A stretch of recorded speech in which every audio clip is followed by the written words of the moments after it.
안녕하세요.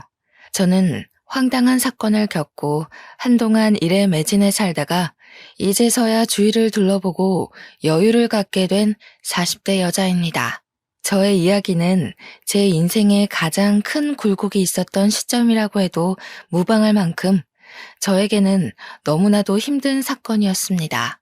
말로 풀어내는 것조차도 힘들어서 상담을 통해 제 마음속 깊이 있는 이 분노와 우울을 풀어놓는 데만 2년이 꼬박 걸렸습니다. 상담사 선생님께서 저에게 자꾸 아무 일도 아닌 것처럼 남에게 털어놓기도 해야 마음이 가벼워진다고 해서 이곳을 찾게 되었습니다. 너무나도 재밌고 파란만장한 이야기들 사이에 제 이야기가 묻힐까봐 걱정되지만 한번 풀어보겠습니다. 저는 아주 큰 한정식 집을 하는 어머니 밑에서 자라 손맛의 중요함을 배우고 살았습니다. 제가 어렸을 때 우리 아버지께서 병으로 돌아가신 터라 어머니께서는 저를 정말 힘들게 키우셨죠. 그때만 해도 식당이 지금의 규모로 크지는 않았습니다. 어머니께서 식당을 운영하신 이유는 혹여라도 제가 밥을 굶을까 싶어서 시작하신 거였거든요. 아빠 없는 애. 그렇게 놀림을 당하고 눈물을 흘리면서도 꾸역꾸역 밥만큼은 챙겨 먹고 살았던 게 전부 우리 어머니 덕분이었습니다. 절대로 우리 딸이 굶고 다니는 건 볼 수 없다며 제가 좋아하는 음식들을 하나 둘 늘리다 보니 어느덧 식당에도 손님이 늘어나게 되었고 점차 큰 곳으로 이사를 옮겨 다니다 보니 지금은 서울에서도 한정식 집이라고 하면 아, 그 집 하고 바로 나올 정도로 큰 음식점을 운영하게 되었습니다. 처음부터 장사가 잘 되는 건 아니었습니다만 각고의 노력 끝에 겨우겨우 얻어낸 명성이었습니다. 어릴 때부터 맛있는 음식들을 먹으면서 자랐기 때문에 음식의 중요성은 정말 누구보다 잘 알고 있었습니다.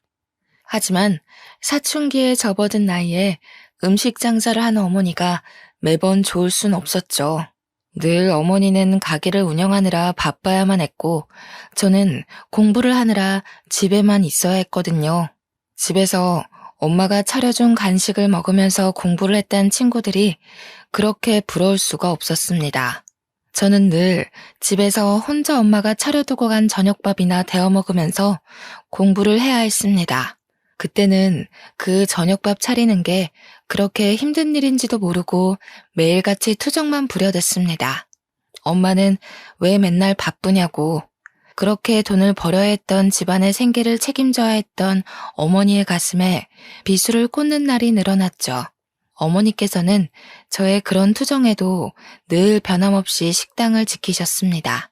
간단한 찌개 정식을 팔던 집에서 코스 요리만 파는 한정식 집으로 올라오기까지 수없이 많은 세월을 보내야만 했습니다. 마지막으로 건물을 올려 가게를 내었을 때는 정말 어머니의 손맛, 그 노고에 손뼉을 치지 않을 수 없었습니다. 한정식집 치고는 가격이 꽤 나는 곳이라 상견례 자리로도 많이 사용하시고 정치인들도 와서 식사를 하는 곳이었습니다. 드라마 같은 데 보면 룸으로 딱딱 이루어져서 독재 시스템으로 운영되는 그런 한정식집 많이 보셨죠? 그런 장소 협찬도 하고 유명인들이 몰래 데이트를 하는 곳으로도 손색 없는 그런 한정식집을 일궈내셨습니다. 그래서 그런지 한 달에 버는 돈이 어마무시할 정도였어요. 대학생이 되고 나서 첫 아르바이트를 했을 때 그제야 어머니가 얼마나 힘들게 저를 키웠을지 갑자기 와닿았습니다.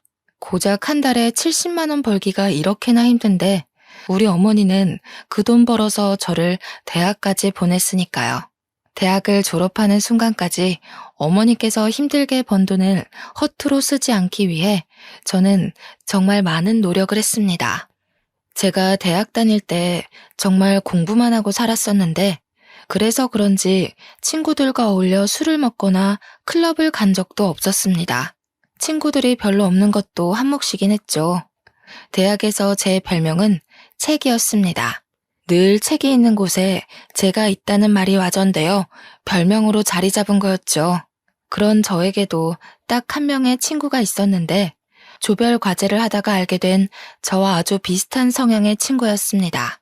조별 과제를 하면서 다른 팀원들에게 치이고 교수님께 치이고 하며 의리를 다지게 된 케이스인데 그 의리가 정말 돈독했습니다.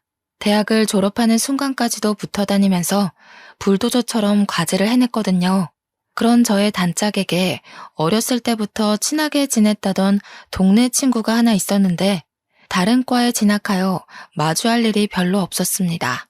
캠퍼스를 누비거나 커피를 마시거나 학식을 먹을 때 정도 붙어 다니면서 이야기를 나누게 되었습니다. 처음에는 어색했지만 자연스럽게 같이 있는 시간이 늘어나면서 셋이 어울려 다니게 되었죠. 그런데 남녀 사이라는 게 원래 갑작스럽게 스파크가 튀어오르고 그런 법이잖아요. 제가 친구의 단짝 친구와 연애를 하게 된 것입니다. 느지막하게 찾아온 첫사랑은 참으로 요란하게 남들에게 보였었나 봅니다.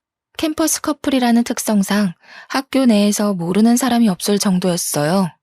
남자친구가 군대에 갈 때 훈련소까지 따라가서 그의 가족들 앞에서 울고불고 하기도 하고요. 그런데 그런 시간이 무척이나 무색하게도 남자친구가 저에게 말도 안 하고 휴가를 나와서 클럽에 간 걸 알게 된 것입니다.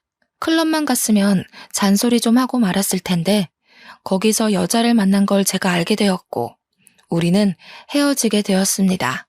그때부터 저는 학교도 자주 빠지고 공부에도 손 놓고 4학년 되어서 성적에 손을 놓았으니 겨우겨우 졸업장만 받게 되었죠. 졸업식 날 어머니께 얼마나 죄송했는지 모르겠어요. 남자친구와 연애를 하기 전까지 정말 좋았던 성적이 갑자기 뚝뚝 떨어지고 학고만 맞지 않으면 다행이다 할 정도였으니까요. 그렇게 힘들게 저를 대학까지 보내주신 건데 참으로 죄송했습니다. 저는 대학을 졸업 후 열심히 취업 준비를 했습니다. 그제야 정신을 차리고 이런 자격증 저런 자격증 모두 기웃거리면서 취업에 도움된다는 건 긁어모으기 시작했습니다. 하지만 3년 동안 취업에 실패하고 좌절하고 결국에는 기업의 눈을 낮추고 했는데도 취업이 되지 않았어요. 저에게 선택할 수 있는 별다른 제한이 없었기에 저는 어머니의 식당으로 취업을 하게 되었습니다. 어머니께서도 언젠가 본인이 늙어 힘이 없어지면 저에게 물려주고 싶다고 하셨기에 일찌감치 식당으로 들어갔습니다. 물론 저도 당연히 안주인 수업을 받게 될 줄 알았는데 제 예상과는 다르게 어머니는 혹독하셨습니다. 식당 설거지 일부터 시작하라 해서 만만하게 보고 시작했는데 한정식 집이다 보니 반찬 가짓수가 많잖아요. 그 작은 반찬 그릇들이 수십 개가 쌓여 있는데 닦아도 줄어들 생각을 하지 않더라고요. 그때 태어나서 처음으로 주부 습진이라는 것에 걸렸습니다. 고무장갑을 끼고 설거지를 해도 그 안으로 물이 다 고여들어와 손이 퉁퉁 불기 일쑤였습니다. 그렇게 3년 동안 설거지에 반찬 나르기에 식기 정리만 하다가 겨우겨우 손님도 맞이하게 되고 계산을 하게 되었습니다. 나름 식당 돌아가는 시스템에 대해서 빠삭하게 알게 된 덕이죠. 저는 여전히 졸업 후에도 조별 과제를 함께하며 의리를 다진 대학 동기와는 연락을 하고 지냈습니다. 그런데 대학 동기와 단짝 친구였던 전 남자친구가 저를 한번 보고 싶다고 했다는 게 아니겠어요. 헤어진 지 벌써 7년이나 지난 후였고 저도 뭐 첫사랑이라고는 하지만 지나간 추억이니 한 번쯤 만나서 대학 시절 이야기를 나누는 거 나쁘지 않다고 생각을 했어요. 대학 동기도 오랜만에 셋이 한번 뭉치자고 넌지시 이야기하길래 저도 알겠다고 했습니다. 그래서 하루 시간을 내서 같이 만나게 되었는데 술을 한잔하고 집에 가려는 찰나 저를 붙잡고 할 이야기가 있다고 하더군요. 저한테 그때는 정말 철이 없어서 미안했다고 한순간의 실수였다고 꼭 사과하고 싶었대요. 저야 뭐 지난 일이니까 알겠다고 했어요. 그러면서 저에게 자기는 지금 중소기업 신인으로 일을 하고 있고 다시 한번 만나보고 싶다는 식으로 이야기를 하더군요. 연애할 때 저희가 얼마나 불같은 사랑을 했었는지 같은 취미에 같은 취향을 가지고 있었다는 사실이 문득 떠올랐어요. 저도 만나는 사람이 없었기 때문에 한번 생각해 보겠다고 했더니 그게 긍정의 의미로 들렸는지 그날부터 저에게 지극정성으로 굴더라고요. 퇴근 시간에 맞춰서 저를 집까지 데려다 주는 건 기본이고 쉬는 날이면 피곤하지 않게 데이트 코스를 짜오기도 했어요. 엄청 비싼 리클라이너 영화관 같은 데 데려가 쉬면서 영화를 볼 수 있게도 해주고 마사지도 받게 해주고요. 어딜 가더라도 본인 차로 저를 데려다 주는데 저 약간 감동받을 만하지 않나요? 제가 면허는 있었지만 차는 식당과 집만 오갔기 때문에 필요치 않아서 사지 않았거든요. 아무튼 그렇게 6개월 정도 지켜보다가 예전과 꽤 변한 모습에 새로움을 느껴 다시 만나보기로 결정을 했습니다. 그런데 그때는 저희가 이미 30의 나이를 하고 있었으니 연애만 하기에는 살짝 애매한 시기이기도 했어요. 그래서 진지한 만남을 생각하고 서로의 저축이 얼마가 있는지, 월급이 어떻게 되는지 경제 능력을 다 오픈했어요. 물론 제가 훨씬 더 많이 벌고 모아둔 돈도 많았지만 남자친구랑 같이 있으니 행복하고 즐거워서 상관없겠다 싶었습니다. 대학 동기도 저희가 다시 만난다는 소식에 두 팔 벌려 축하를 해주었어요. 그렇게 헤어지고 나서 괜히 자기가 더 불편했다면서 앞으로는 서로에게 죄짓지 말고 살자고 했습니다. 저도 한 번 바람으로 이별을 겪었지만 달라진 모습을 보여주겠다고 믿어달라는 남자친구에게 고개를 끄덕였고요. 그렇게 신나는 연애를 했습니다. 대학생 시절에 했던 연애와는 비교가 안 될 정도로 각자 월급을 벌어 돈을 물쓰듯 쓰는 연애는 재미있었어요. 부모님께 용돈을 받아서 한 달 동안 얼만큼의 돈을 써야 한다는 계산 없이 이루어지는 데이트가 재미없을 리가 없죠. 행복한 시간도 잠시. 저에게 아주 큰일이 일어나고 말았습니다. 어머니께서 제 나이 31살에 갑자기 쓰러지시게 된 거예요. 살면서 피곤함이 머리를 너무 많이 짓누르고 있었나 봐요. 스트레스가 쌓여서 이렇게 된 거라고 하기는 어머니의 병색은 너무나도 짙었습니다. 뇌혈관이 팽창과 수축을 반복하다가 터졌다고 했는데 그 병색 자체를 너무 늦게 알아버린 겁니다. 골든타임이 지나가는 바람에 어머니께서는 눈을 뜨지 못하셨어요. 저는 제발 몸이 마비가 되는 한이 있더라도 눈만큼은 떠주시기를 간절히 바랐었죠. 하지만 어머니께서는 저에게 짐이 되기 싫으셨던 건지 그대로 아버지가 계시는 하늘나라에 가시게 되었습니다. 31살의 나이에 양쪽 부모를 다 잃은 것도 서러워 죽겠는데 외동딸이었던 저는 갑작스럽게 이뤄진 장례 준비가 너무나도 어려웠습니다. 도우미는 몇 명을 써야 하는지, 음식은 뭘 추가를 해야 하는지, 추모만 해도 모자랄 시간에 결정해야 할 일이 너무나도 많았습니다. 아무것도 모르고 우왕좌왕 병원에서 이렇게 하세요 저렇게 하세요 하면서 이것저것 추가하고 눈퉁이를 맞고 있었던 거죠. 참 가족이 죽어서 정신없는 사람을 두고 장사 속을 그렇게 내비칠지는 상상도 못했던 겁니다. 제가 울면서도 하라는 대로 다 맞춰주고 있자 보다 못한 남자친구가 회사에 연차를 내고 장례식장을 내내 지켜주었어요. 불필요한 것들은 모두 잘라내고 병원과 싸워가며 저에게 필요한 것들만 진행시켜 주었습니다. 제가 얼마나 고마움을 느꼈는지 정말 말로 표현할 수 없을 정도로 고마웠습니다. 그때 그런 생각을 하게 되었어요. 돈이 없어도 어떠하랴, 이 남자면 괜찮겠다 싶어서 결혼을 마음에 심었죠. 어머니의 한식당은 당연한 수순으로 제가 물려받게 되었습니다. 제가 어깨너머로 배워왔던 손맛을 드디어 손님들에게 내보일 수 있게 됐습니다. 우리 매장 매출이 정말 좋았던 이유는 어머니의 손맛 때문이라고 해도 과언이 아니었는데 저도 어머니의 피를 물려받기는 했나 봅니다.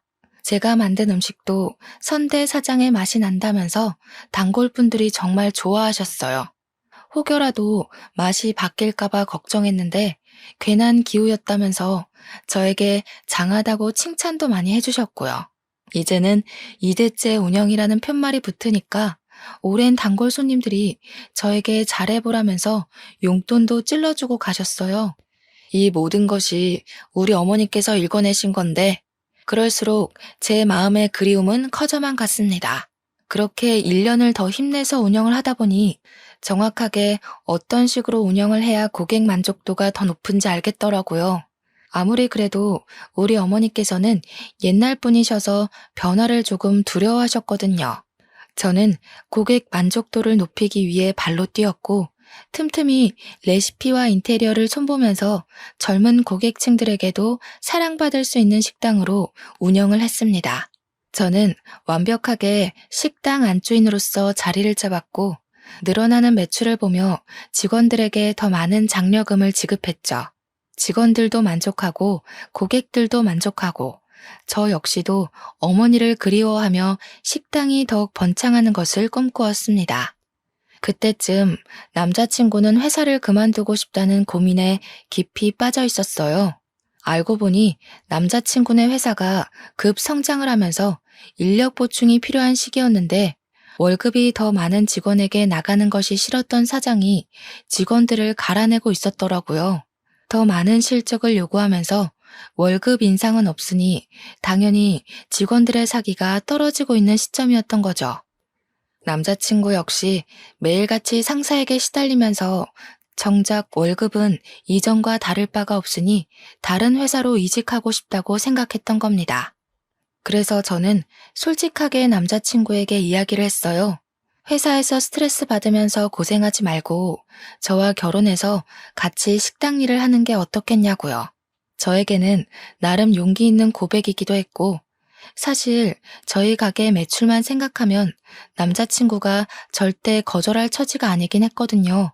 남자친구는 당연히 제 프로포즈에 긍정적인 응답을 했습니다. 하지만 몇 년을 양복을 입고 회사원이라는 타이틀을 달고 있다가 식당에서 일한다는 게 좀 뭐랄까 마음에 차지 않는다고 했어요. 양복을 입는 게 뭐가 중요한가 싶었죠, 저는. 그래서 남자친구에게 옷차림새가 중요한 게 아니다. 월급을 생각해 보자고 했어요. 하지만 남자친구는 계속해서 회사에 다니고 싶다. 명함에 기업 이름이 찍혀 있었으면 좋겠다고 의견을 굽히지 않았습니다. 그렇게 의견이 미묘하게 충돌하는 와중에 결혼 준비가 시작이 되었고 예비 시부모에게 인사를 하러 가게 되었습니다. 저는 이미 부모님이 모두 돌아가셨기 때문에 남자친구는 저희 집에 인사를 드리러 오지 않았어요. 납골당에 가서 같이 부모님의 영정사진을 보면서 인사를 드렸죠. 아무튼 제가 시댁에 처음 인사를 드리러 간 날 예비 시부모님께서는 저를 아래 위로 쭉 훑어보셨습니다. 그 시선이 곱게만은 느껴지지 않아서 가슴 한구석이 철렁하기도 했습니다. 그런데 시부가 저한테 쓱 식당 이야기를 꺼내더군요. 네가 CC 식당을 운영한다고? 하시면서 거기 엄청 유명한 곳 아니냐고. 자기도 가본 적은 없는데 시부네 회사 높으신 분들도 거기 가서 식사한다고 하더라 하셨어요. 저희 한정식집이 워낙 기업 대표님들도 많이 오시고 정계 쪽에서 유명하신 분들도 자주 들리시는 곳이라 저는 아무 생각 없이 끄덕끄덕했습니다. 그랬더니 시모가 갑자기 활짝 웃으면서 대기업 대표들도 온다고? 하시면서 그러면 높으신 분들한테 우리 아들 취업 이야기 좀 해보지 그랬어 하시는 겁니다. 저는 그 말이 조금 어이가 없었습니다. 대기업 대표들과 안면이 있다고 해도 식당에 밥 드시러 온 손님에게 어떻게 취업 청탁을 할 수 있겠어요? 그러다가 소문이라도 나면 저희 식당에 단골 손님들 다 떠나가지 않겠습니까? 그래서 저는 시모에게 거절의 의사를 표하면서 웃으면서 이야기를 했어요. 제가 무슨 힘이 있다고 그런 이야기를 하겠냐고요. 그냥 우리 식당에 식사하러 오시는 분들이지 친분은 전혀 없다고 이야기를 했습니다. 그랬더니 시모가 엄청 불편한 얼굴을 하면서 저를 또 아래 위로 쓱 훑어보면서 안이 꼽다는 듯이 이야기를 하시는 겁니다. 너 돈 좀 만진다고 우리 아들한테 하대하고 꼽주고 그러는 거 아니지? 하시는데 느낌이 딱 쎄하더라고요. 그때 그 쎄함에 결혼을 뒤집어 엎었어야 했는데 홀로 남겨진 저는 의지할 곳이 급하게 필요했었나 봐요. 그런 이야기를 듣고도 남자친구와의 결혼을 계속 진행했으니까요. 물론 그 자리에서 남자친구는 제 편을 들었습니다. 시모한테 무슨 그런 이야기를 하냐고 면박을 주었거든요. 그러면서 우리 오래 만났고 잘 살 수 있으니까 걱정하지 말라고 안심까지 시키니 제가 어찌 결혼 안 하겠다고 뒤집어 엎을 수 있겠어요. 그렇게 유달리 피곤했던 첫 만남 이후에 저희의 결혼 준비는 급물살을 타게 되었어요. 나이도 딱 결혼하기 좋은 나이라는데 지지부진하게 끌지 말고 서둘러서 준비를 하자고 하셨습니다. 제가 한두 푼 버는 게 아니라 정말 월 매출이 억에 달하는데 돈이 뭐 아쉬워서 준비 못할 게 있겠습니까? 물론 이것저것 다 빠지고 나면 얼마 안 되는 돈처럼 보이는 돈이 제 통장에 꽂히지만 그래도 월천 가까이 벌고 있었거든요. 그게 웬만한 임원 월급 아니겠습니까? 근데 제가 남자친구한테 이미 얼마를 버는지 다 오픈을 한 상태였잖아요. 제 벌이를 시부모도 전해 들었는지 은근히 저에게 압박이 들어오지 않겠어요. 혼수는 이거로 준비해서 네가 해와라. 우리 집 냉장고 좀 바꿔주라. 우리 집 TV가 작다. 이런 건 아주 귀여운 수준이었습니다. 저에게 명품 가방에 구두, 모피코트를 들이밀었을 때는 이게 뭐지? 싶었거든요. 시모가 자꾸 저를 볼 때마다 이거 사줘 저거 사줘 하는데 우리 어머니께도 못 해드렸던 걸 시모에게 해드려야 하나 싶었어요. 거기다가 집도 제가 어머니 돌아가시고 같이 살던 집에 혼자 살고 있었거든요. 그 집을 신혼집으로 꾸미자고 이야기를 다 끝내놨는데 시모가 신혼집은 따로 구해야 하지 않겠냐는 겁니다. 우리 어머니와의 추억이 담긴 집이라 이사를 가고 싶지 않다고 했는데도 박박 우겨대면서 신혼집을 따로 구하라 하셨어요. 제가 참다 못해서 남자친구에게 신혼집만큼은 양보 못한다. 우리 식당 출퇴근하기도 좋고 집 평수도 큰데 왜 자꾸 신혼집을 구해야 하나 했어요. 그랬더니 시모가 저에게 전화가 와서 한다는 소리가 뭔지 아세요? 그 집 사람 죽은 집 아니냐고 하더군요. 우리 아들도 뇌출혈로 죽으면 어떻게 하냐고 집 터가 나쁜 것 같대요. 제가 그 말을 듣고도 제정신일 수 있었겠어요? 다른 것도 아니고 우리 어머니의 죽음을 가지고 그렇게 이야기할 수 있나요? 저는 정말 시모가 사이코패스인 줄 알았습니다. 뇌출혈로 사람 죽어난 집에 살면 우리 아들 죽을까봐 겁나서 그 집에 살지 않았으면 좋겠다는 게 정말 다시 생각해도 너무 열받고 화딱지가 나네요. 그래서 제가 어떻게 할게요? 바로 헤어지자고 했습니다. 그런 말을 하는 가족은 내 가족으로 받아들일 수 없다. 어떻게 사돈의 죽음을 가지고 그딴 소리를 할 수 있냐고 막 쏘아붙였습니다. 남자친구도 제 입에서 헤어지자는 이야기가 나올 거라곤 상상도 못했는지 무척 당황해하면서 변명도 못하더라고요. 저는 남자친구의 얼굴도 보기가 싫었고 만나주지도 않고 연락도 피하면서 이별을 준비했어요. 제가 오죽하면 결혼 준비를 하던 와중에 헤어지자고 했겠습니까? 말을 다 안 해서 그렇지 그동안 화나는 일이 한두 가지가 아니었습니다. 제가 이별하자고 했더니 시부모도 저에게 처음에는 연락이 와서 우리도 부모 없는 애 싫다, 식당하면 억척스러운 거 아니냐 하시며 흑백 논리를 펼치셨습니다. 남자친구가 집에 가서 어떤 이야기를 어떻게 했는지는 몰라도 한 2주일쯤 지나니까 맨날 우리 식당에 찾아와서 미안하다고 하시더군요. 순수하게 미안하다고만 하시진 않았죠. 뭐 우리 아들이 너 아니면 죽겠다는데 다시 한 번만 만나줘라 라는 명령조였어요. 당연히 저도 그럴 일 없습니다. 가세요 하고 보내드렸죠. 처음에는 남자친구가 제 다리 붙잡고 늘어지더니 남자친구가 나타나지 않으면 시부모가 나타나서 다리 붙잡고 늘어지고 뭐 이렇게 억척스럽다니 너는 부모가 없니 하다가 갑자기 돌변해서 저러니까 나중에는 짜증이 나더라고요. 한두 달 동안은 경찰에 신고하겠다, 찾아오지 말아라 하다가 저도 지쳐버린 거죠. 어느 날 퇴근하는데 정말 피골이 상접하다는 말이 어울릴 정도로 피폐해진 남자친구가 제 앞에서 무릎을 꿇더라고요. 가족들이랑 인연을 끊고 살겠다면서 저 없으면 안 된다고 울고불고 하는데 마음이 좀 동하더라고요. 우리 부모님의 죽음을 욕되게 한 인간이랑은 상종하지 말아야지 했는데 그동안 사랑했던 기억이 밀려오고 그래서 저도 모르게 남자친구한테 그럼 앞으로 정말 인연 끊고 살 수 있겠냐고 물어봤어요. 그러니까 저에게 끄덕이면서 절대로 연락도 안 오게 해주겠다고 걱정 말고 자기 한 번만 믿어봐달라고 하더라고요. 이미 반 이상 결혼 준비가 진행되었던 터라 마지막으로 한 번만 믿어보겠다고 하고 결혼을 진행했습니다. 그렇게 식당 일 하면서 틈틈이 식장을 알아보고 웨딩드레스도 고르고 웨딩 사진까지 촬영 다 하고 나니까 시기 코앞이었습니다. 싱숭생숭한 마음을 뒤로한 채 저는 남편의 손을 잡고 버진로드를 걸었고 결혼식을 무사히 마치게 되었어요. 식장에서 시부모들은 제 눈도 제대로 못 보시더라고요.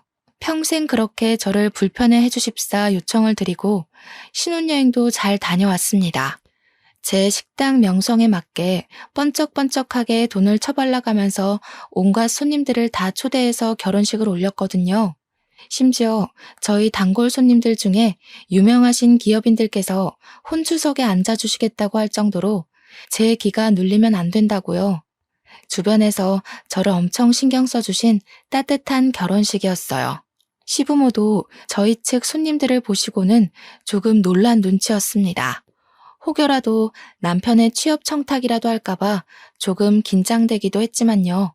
아무튼 신혼여행 다녀와서도 시댁에서는 저에게 일절 연락이 없었고 저는 편하게 식당 일을 했어요.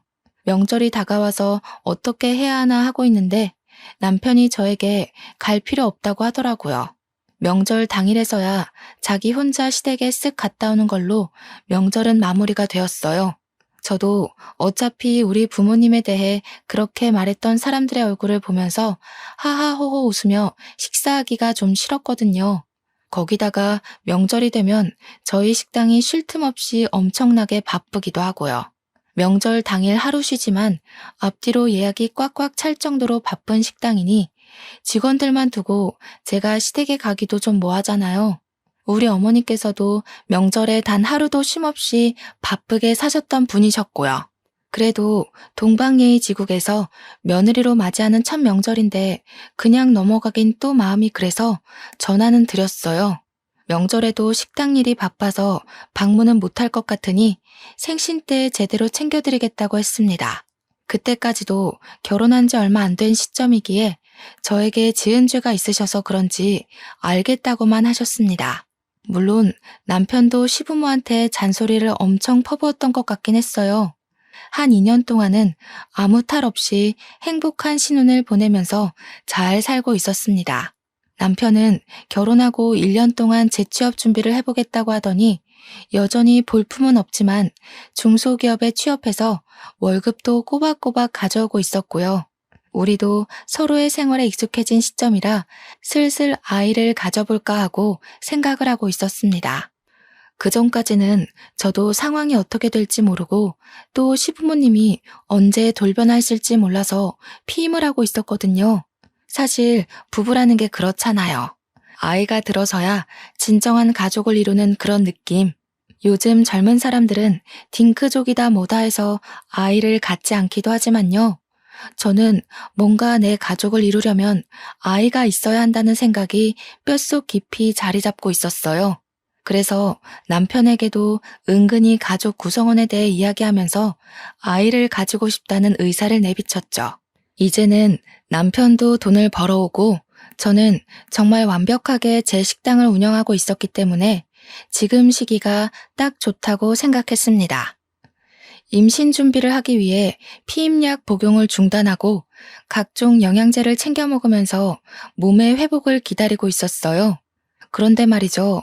저는 나름 남편에 대해 모르는 게 없다고 생각했는데 집중하고 있던 식당 일에서 눈을 돌려 남편만 바라보고 있으니 뭔가 이상하더라고요. 그때는 저도 피곤해서 생각도 안 했었는데 임신을 준비하려고 하니 남편이 자꾸 피곤하다고 하면서 거부하는 게 수상했어요. 물론 남편이 아직은 회사에서 제대로 된 프로젝트도 못하고 이리저리 쫓겨만 다니는 처지인 걸 알아서 이해하려고 했는데 아무리 회사 일이 힘들고 지친다고 해도 그렇게 힘든 일인가 싶은 거죠. 은근히 저를 피한다는 느낌도 들고 그래서 이 사람이 바람을 피운 전적이 있었으니까 저도 의심이 가는 겁니다. 그래서 집중적으로 남편을 주시하기 시작했어요. 근데 딱히 별거 없긴 하더라고요. 회사 퇴근해서 한 달에 한두 번씩 회식 있을 때 빼고는 늦게 끝나는 저를 식당 앞까지 매일 데리러 오고 제가 좀 예민한 건가 하는 타이밍에 남편이 회식이 있다고 차를 두고 간다고 하더라고요. 그래서 제가 남편 차를 끌고 식당에 오면서 블랙박스를 뒤져보았습니다. 근데 거기서도 별거가 없는 거예요.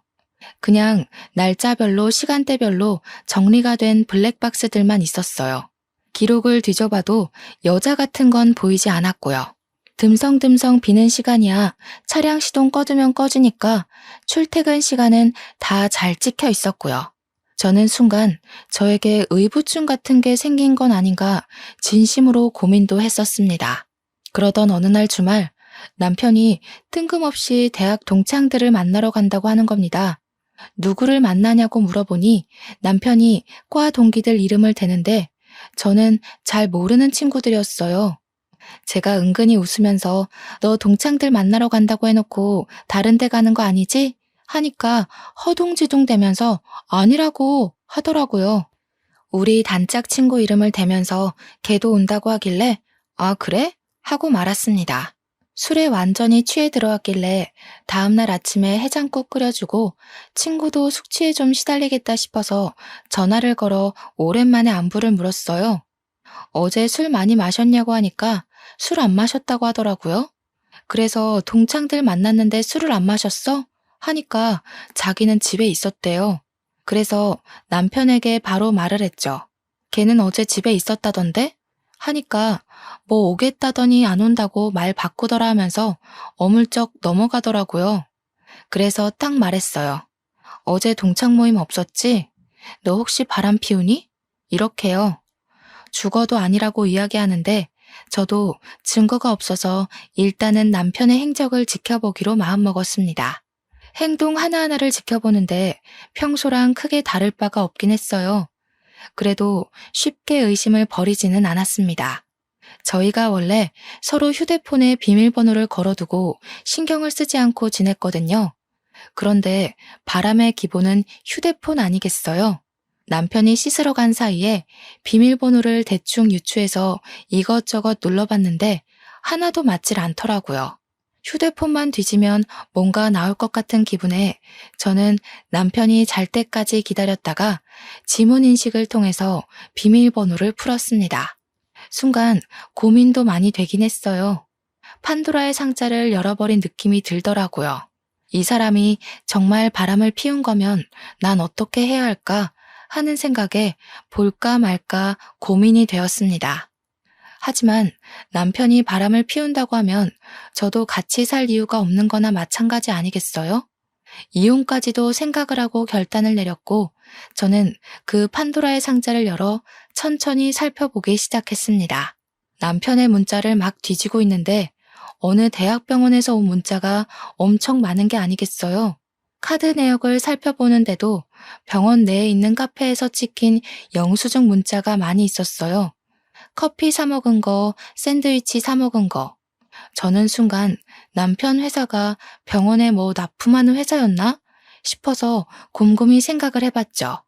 근데 아무리 생각해도 병원이랑은 연관이 없는 거예요.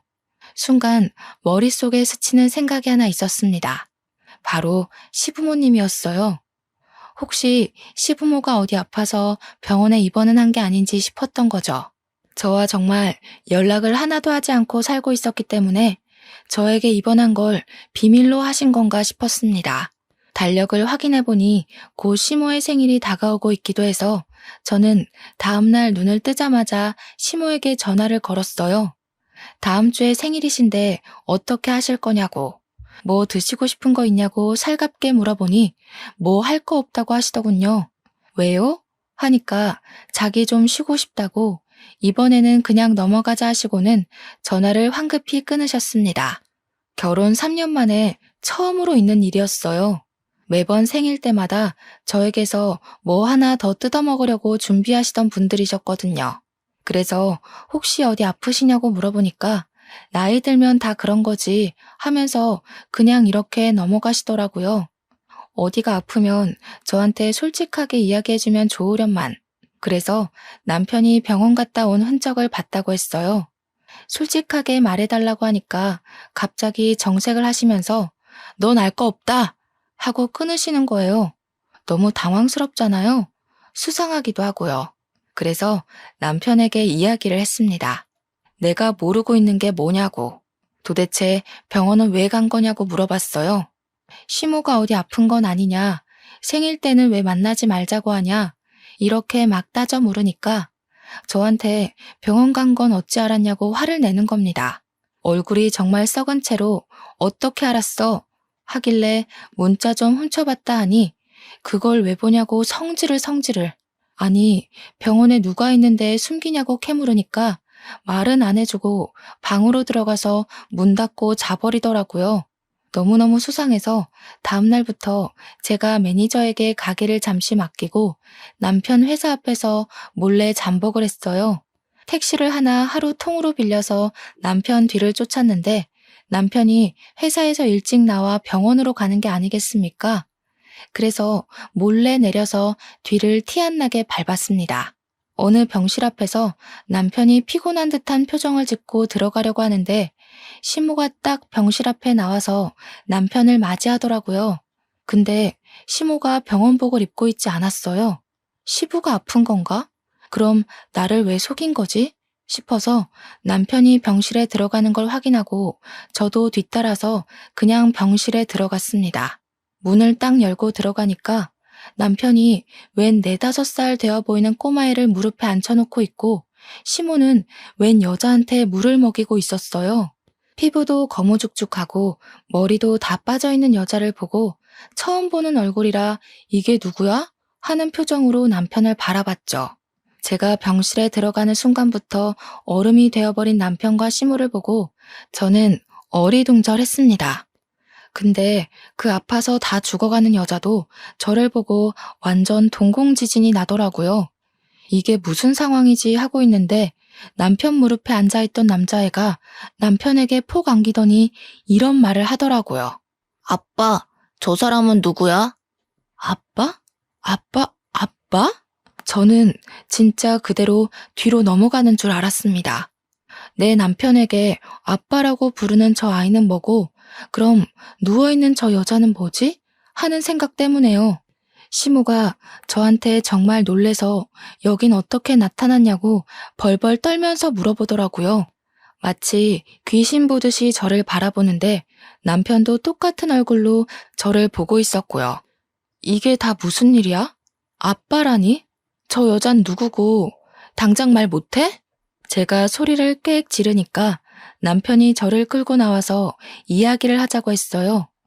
그러는 순간 누워있던 여자는 기절하고 시모는 의사 부르라고 난리를 치고 남편은 저에게 그제야 이실직고를 하더라고요.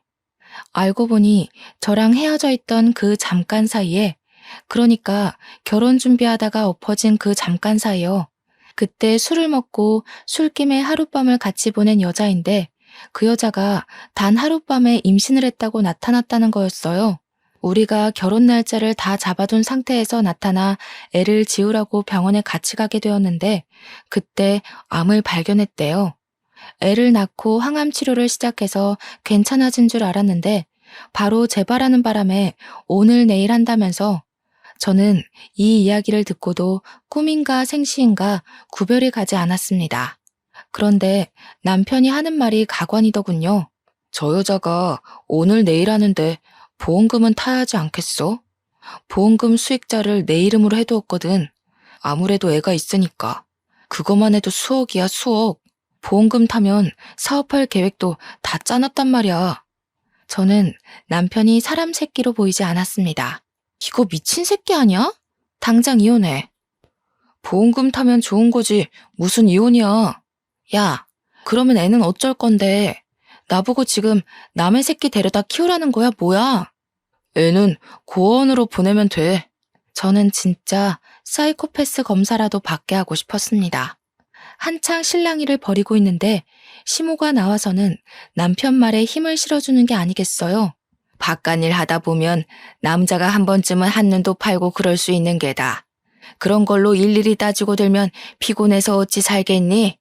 손주는 내가 키우든지 할 테니까 걱정 말고 애 키울 비용만 좀 도와다오. 저는 이 집안 인간들이 아주 다채롭게 미쳤구나 싶었습니다. 제가 대놓고 이혼할 거라고 합의 이혼 서류 보낼 테니 도장 찍어라. 도장 안 찍으면 소송하겠다고 했어요. 불륜의 증거로 애가 떡하니 있는데 장난칠 생각하지 말라고 하고 변호사부터 바로 선임했습니다. 근데 다음 날부터 남편이 집에 안 들어오더라고요. 막 나가는구나 하고 있는데 그 여자가 그때 기절한 이후 정신을 차리지 못했고 죽었다는 소식을 전해왔습니다. 그러면서 남편이 장례식장이라고 다 정리하고 보험금 타서 갈 테니 이혼은 못 해주겠대요. 애가 불쌍하지 않냐고 물어보니까 고아원도 다 알아봤고 정도 그렇게 안 가는 애라고 하는 겁니다. 저는 미친 새끼라고 읊조리며 전화를 끊어버렸습니다. 장례식이 모두 끝난 시점에 제가 이혼 서류를 들이밀었어요. 초췌해진 몰골이 하룻밤 사이에 생긴 인연이라고 하기엔 좀 깊어 보여서 마지막 남은 정까지 모두 털렸습니다. 근데 갑자기 저한테 시모도 남편도 잘못했다고 막 비는 게 아니겠어요. 이건 또 무슨 짓인가 싶어서 잠자코 있으니 시모가 헐레벌떡 자기 변명을 하더군요. 애가 무슨 죄가 있겠니? 그래도 반쪽이나마 핏줄이니까 정부치고 같이 살아라. 응? 이게 다 무슨 개소린가 싶어서 알아보니까 아이의 친모가 남편이 자기 죽으면 애를 버릴까봐 보험금 수령인을 죽기 전에 바꿔둔 것이었어요. 남편이 아닌 아이의 이름으로요. 남편한테는 계속 너한테 줄 테니 아이를 부탁한다고 거짓말을 했던 거죠. 보험금도 못 받게 생겼는데 이혼까지 당할 판이니 발등에 불이 떨어져서 잘못했다고 비는 거였습니다. 야, 이 등신아. 아주 고소하다 고소해. 어디 애를 가지고 장사를 하려고 들어? 다 녹취해놨으니까 넌 1,000벌이나 받아. 그러고 저는 이혼 소송을 걸었습니다. 이 사건의 숨겨진 이야기가 모두 풀렸으면 세상에 이런 일이 같은데 소개될 법도 했는데 말이죠. 결국 남편은 완전 빈털터리로 이혼 소송에서 패소해 저희 집에서 쫓겨나게 되었고 시부모가 애를 키우고 있다고 들었습니다. 아기가 아직 너무 어려서 혹시라도 구박이라도 받고 돈도 다 빼앗길까봐 불륜의 증거지만 조금 마음에 걸리더군요. 애는 죄가 없잖아요. 이왕이면 전 남편이 더 지옥으로 갔으면 좋겠다 싶기도 했고 우리 식당에 재무관리를 해주는 자산관리사에게 슬쩍 이야기를 했더니 법적으로 묶을 수 있다고 이야기를 해주었습니다. 그래서 웃돈을 더 얹어주고 처리를 부탁드렸어요. 은행이랑 계좌를 성인이 될 때까지 사용하지 못하게 묶을 수 있다고 하던데 너무 어려워서 잘 못 알아듣겠더라고요. 나중에 남편이 그 돈 뺏으려고 시도했다가 실패했는지 저한테 연락 와서는 무슨 짓을 한 거냐고 따지더군요. 저는 얄밉게 전 남편에게 고아원에 애를 버린다더니 보험금이 탐나서 그것도 못하지? 하면서 약 올리고 차단을 해버렸어요. 저희 가게에 몇 번이고 찾아왔었지만 저는 이 일 이후에 식당의 보안업체 시설을 더욱 강화시켰기에 저를 만나지는 못하고 돌아갔죠. 저는 몇 년이 지난 지금 여전히 잘 나가는 식당 주인으로 잘 살고 있습니다. 전 남편은 글쎄요. 혼자 알아서 살고 있겠죠. 더 궁금하지도 않고 평생 자신이 벌인 일을 속죄하면서 나락에서 살길 바랄 뿐입니다. 제 이야기를 들어주셔서 고맙습니다.